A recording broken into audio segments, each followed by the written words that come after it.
কাঁটালাগা girl শেফালির ময়না তদন্তের রিপোর্টে যা উঠে এলো, বলিউড ও ছোট পর্দার দর্শকদের হৃদয়ে বিশেষ জায়গা করে নেওয়া কাঁটালাগা গানের জনপ্রিয়তা পাওয়া অভিনেত্রী ও মডেল শেফালি জারিওয়ালার মৃত্যুতে শোকের ছায়া নেমে এসেছে বিনোদন জগতে।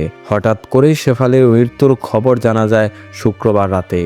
জুম টিভি জানায়, অসুস্থ হয়ে পড়লে তার স্বামী দ্রুত তাকে বেলভিউ মাল্টি স্পেশালিটি হাসপাতালে নিয়ে যান, কিন্তু সেখানেই চিকিৎসকরা তাকে মৃত্যু ঘোষণা করেন।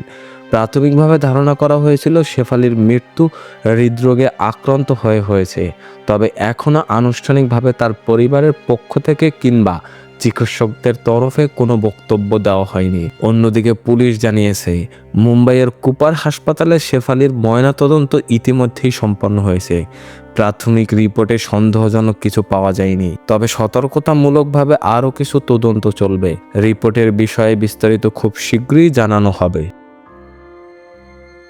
বিনোদন জগতের সকল আপডেট পেতে আমাদের ইউটিউব চ্যানেলটি সাবস্ক্রাইব এবং ফেসবুক পেজটি ফলো দিয়ে লাইক, কমেন্ট, শেয়ার করে আমাদের সাথে যুক্ত থাকুন। ধন্যবাদ।